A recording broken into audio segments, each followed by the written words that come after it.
Olá, meu nome é Matheus Fujita e sejam bem-vindos a mais um vídeo do meu canal. O vídeo de hoje eu quero que seja uma conversa bem informal a respeito de um assunto sobre o qual eu estava pensando. E na verdade houve até uma coincidência. Esse assunto sobre o qual eu estava meditando, pensando, eu encontrei também em um livro que eu comecei a ler recentemente sobre economia. Um livro de Mário Ferreira dos Santos. Bem, você que acompanha o meu canal, muito possivelmente é uma pessoa interessada em filosofia e deve saber, provavelmente, que o Mário Ferreira dos Santos ele é considerado por vários intelectuais brasileiros como o maior filósofo brasileiro ou o maior filósofo da América Latina, enfim, algo dessa natureza. E eu até concordo com esse tipo de afirmação, tendo a concordar, porque a obra do Mário, de fato, ela é muito abrangente e consistente em vários aspectos. E bem, eu notei em mim uma deficiência, que seria o estudo da economia, eu sabia muito pouco sobre economia, e aí eu comecei a pesquisar, por exemplo, as próprias vertentes austríacas, o keynesianismo, o marxismo e outras maneiras de enxergar a economia. E procurando alguns livros do Mário, inclusive na biblioteca da minha universidade, eu estudo na UFAM, na Universidade Federal do Amazonas, eu encontrei vários materiais bem interessantes do Mário e procurando mais ainda eu encontrei um tratado de economia. Esse tratado de economia ele me chamou a atenção por alguns aspectos e vocês vão já entender por quê. O tratado do Mário, ele não começa falando bem como eu esperava que um tratado de economia começasse. Por exemplo, ele não abre falando sobre crises econômicas, não começa dando já os primeiros princípios da economia, não fala sobre as vertentes, sobre a vertente que ele vai seguir de estudo econômico. Eu pensei que seria bem diferente, eu pensei que ele fosse fazer, sei lá, algum histórico da economia. Bem, ele não fez isso. Nesse tratado, que tem alguns volumes, eu comecei pelo primeiro volume, ele começa falando sobre o especialismo e o generalismo, que é o assunto sobre o qual eu disse que estava pensando faz algum tempo. Bem, e aí o que então nós devemos entender por especialismo e generalismo? Eu acho que se eu falar exatamente o que seria, o que o Mário entende pelo especialismo, o generalismo já vai ser óbvio também o seu significado. Então vamos lá. Por especialismo, nós devemos entender, segundo o Mário Ferreira dos Santos, a tendência de nós pensarmos que apenas especialistas e especialistas restritos de uma área é que têm autoridade para falar sobre o assunto e que nós de fato devemos estudar as disciplinas e também os conteúdos do conhecimento humano, da ciência humana, de forma restrita e específica assim. Com isso, o Mário ele não está dizendo que nós não devemos ser ou ter disponíveis especialistas por aí. Nós precisamos e eles são benéficos. Mas a questão é a tendência de nós compartimentalizarmos cada vez mais o conhecimento e deixarmos então especialidades cada vez mais subatômicas, digamos assim. Por exemplo, nós hoje, dentro mesmo da área da medicina, temos várias subespecialidades. E talvez uma crítica, por analogia, seria exatamente assim, de nós termos não só o ortopedista, mas também agora o médico que é ortopedista, mas cuida só da mão, o que cuida só dos dedos, o que cuida só do polegar, por exemplo, né? Falando em termos bem leigos para ajudar.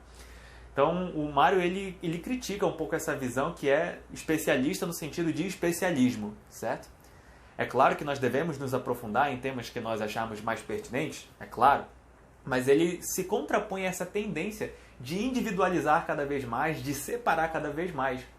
E assim, vamos falar um pouco sobre como que o Mário organiza, né, essa parte introdutória. Ele vai dizer assim, olha, existem vários argumentos que o especialismo poderia lançar mão.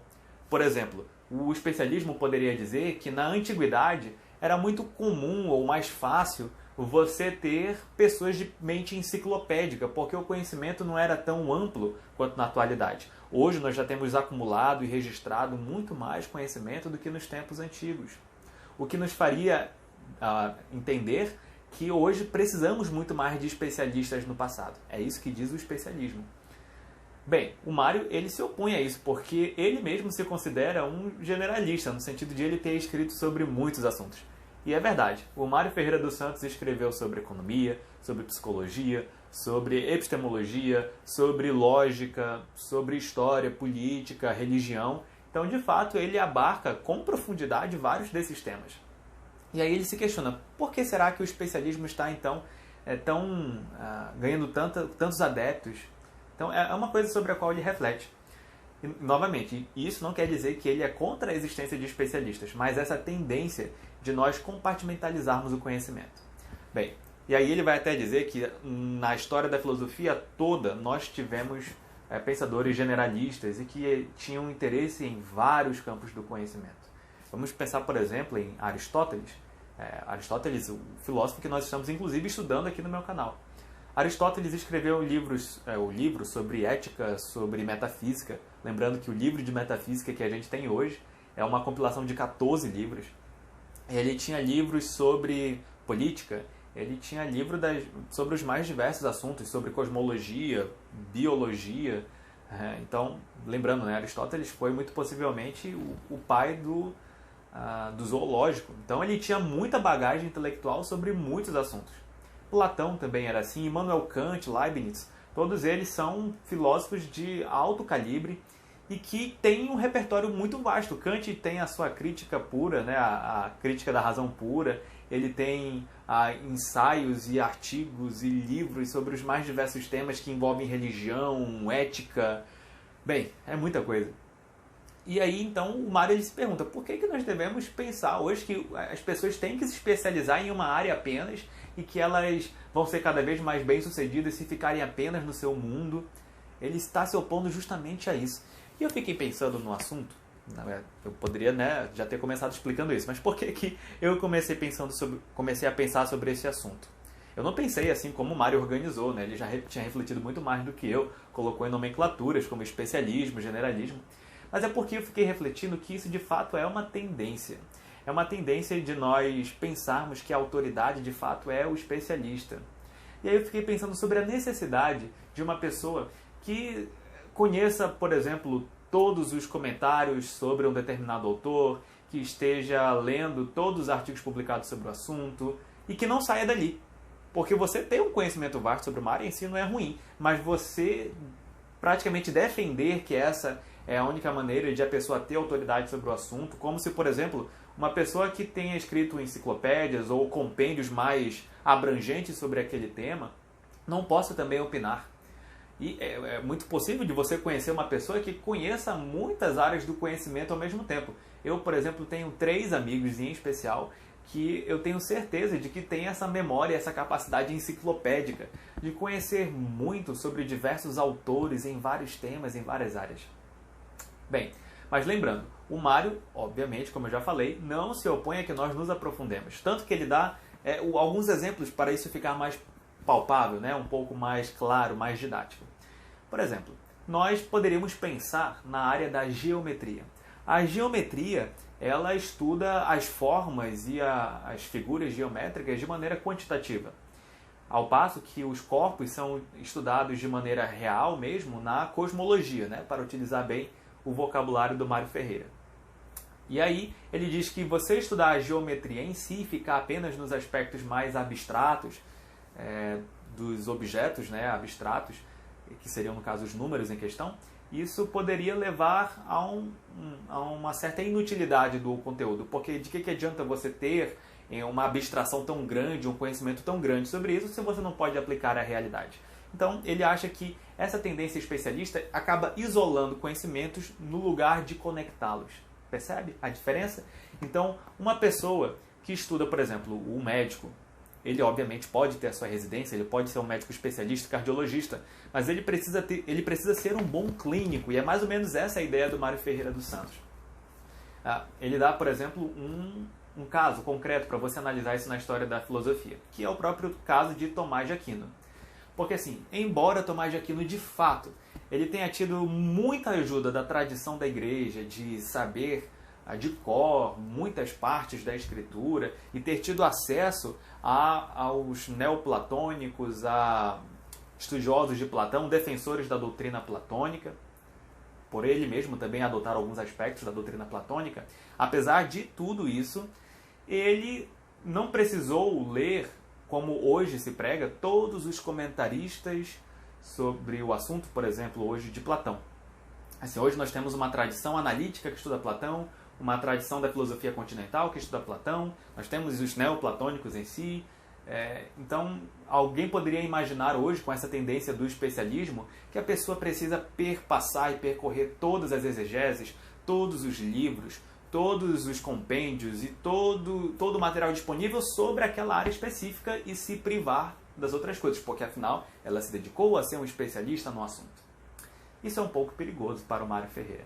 E é perigoso justamente por essa tendência de isolar o conhecimento. E mais, essa coisa de dizer que no passado nós tínhamos menos informação e que hoje nós temos muito mais, também precisa ser entendida de uma maneira um pouco mais aguçada. Muita coisa que nós temos hoje, muita coisa que nós não temos hoje se perdeu ao longo da história, documentos e livros que foram se desfazendo, que foram se perdendo. Então, no passado as pessoas poderiam sim ter acesso a comentaristas diversos, mas, por exemplo, no caso de Tomás de Aquino, como fala o Mário Ferreira dos Santos, ele leu o Timeu, de Platão, e não precisou, obviamente, ter todos os comentaristas, todo esse volume que nós temos hoje dessa área específica para poder dar uma interpretação correta de Platão e poder oferecer comentários valiosos e consistentes sobre Platão. Entendeu um ponto? O ponto não é você não ler bastante coisa sobre o assunto, é você pensar que precisa exaurir e deixar aquilo ali sem nenhuma dúvida e sem ter deixado nenhuma linha passar para então poder sistematizar o conteúdo na sua cabeça e até opinar sobre o assunto. Então o Mário Ferreira fala muito mais de você dominar primeiramente os princípios daquela área, que permitem com que você possa avaliar com mais celeridade as coisas e não se prender tanto ao especialismo. Você pode ser um pouco mais generalista, apesar de ter suas zonas favoritas de conhecimento. Deu para entender a diferença? Bem, e aí alguém poderia se perguntar, mas por que o Mário Ferreira dos Santos fala disso justamente logo em um tratado sobre economia? Bem, eu vou responder por quê. É porque o Mário Ferreira dos Santos acredita que essa tendência do especialismo se repetiu nas tradições econômicas. Então, nós temos tradições econômicas que às vezes pensam que a economia ela é muito mais sobre todos os detalhes possíveis sobre os juros, sobre os impostos, sobre o PIB, sobre essa parte muito mais decoreba, digamos assim. E o Mário Ferreira ele vai se opor a isso, ele não vai concordar com essa ideia de que entender a economia é isso. Não, economia é você ter entender a economia é muito mais sobre os princípios gerais que regem aquela disciplina. Por exemplo, você que estuda economia, segundo o Mário Ferreira dos Santos, também precisa entender um pouco de história, de psicologia, para entender como que se passa o interesse humano dentro dele mesmo, como que isso movimenta a sua vontade, no sentido de adquirir coisas ou de poupá-las. Você que estuda economia precisa ter uma noção muito mais abrangente da natureza humana, da política, da história da economia, e não só sobre essas coisas mais técnicas no sentido matemático da economia. Então, o Mário ele vai dizer que essa tendência especialista, do especialismo, acabou gerando um pouco dessa percepção na atualidade. E aqui eu poderia dar vários exemplos que ele contra-ataca, no final do primeiro volume, de escolas que seguem essa tendência do especialismo e que acabaram isolando o conhecimento no lugar de conectá-lo. Bem, novamente, é apenas uma feliz coincidência eu ter encontrado esse assunto já numa introdução de um livro sobre economia, sendo que eu já estava pensando exatamente sobre o assunto. E aí a gente poderia pensar, fazendo uma aplicação pessoal para nós mesmos. Será que nós não podemos tentar, assim como na antiguidade, adquirir um conhecimento mais, talvez até enciclopédico para nós mesmos? Eu tenho notado uma certa desvalorização do poder da sua memória, de que você pode ter uma abrangência muito maior de conteúdo. E isso, de fato, deveria ser uma coisa sobre a qual deveríamos refletir mais. Eu acho que é possível, ainda hoje nós temos pessoas desses conhecimentos enciclopédicos que tenham muito interesse em várias zonas do conhecimento e ainda produzir material de consistência sobre essas zonas, essas áreas do conhecimento. É possível que uma pessoa como eu, que seja interessada em medicina, também se interesse por sociologia, sobre política, e tenha material publicado nessas áreas e material consistente, que tenha material de qualidade, como no passado era muito comum acontecer. Como eu falei, o próprio Mário Ferreira dos Santos é um exemplo disso. Que nós possamos, então, esse é o meu apelo de hoje, não pensar que essas inteligências mais sistemáticas e abrangentes e enciclopédicas, elas são impossíveis de serem alcançadas, Nós podemos adquirir esse tipo de inteligência, e o meu apelo é para que nós tentemos adquirir esse tipo de inteligência. É claro, se for do seu interesse também, se for do seu propósito de vida também, adquirir algo mais assim. Nós podemos nos aventurar em mais áreas do conhecimento e aplicar isso na nossa vida e ter um pouco mais de repertório sobre cada uma dessas coisas. E quem sabe produzir algo de consistência sobre o assunto. Bem, esse é o meu apelo de hoje. Você também acha que o especialismo ele tem sido benéfico, ou maléfico, ou ele tem algumas coisas que são, na verdade, benefícios? Se você acha que sim, comente aqui embaixo, me deixe ciente da sua opinião sobre o assunto. Afinal, estou aqui para dialogar e sempre evoluir em pensamento com vocês. A propósito, deixa eu só fazer um comentáriozinho final, que eu já ia deixando passar. Pessoas que têm esse tipo de inteligência acabam sofrendo um pouco de preconceito mesmo dentro da história da filosofia. Por exemplo, houve volumes, material, que foi atribuído a Aristóteles que gerou uma certa dúvida se de fato foi Aristóteles que tinha escrito aquilo, porque, ele já escrevia sobre tanta coisa e tanto material que já havíamos certeza de que era dele, que pensavam alguns no passado que, não, isso não deve ser de Aristóteles, afinal de contas, pode ter sido um dos seus discípulos, um segmento da sua escola que redigiu e colocou com o nome de Aristóteles.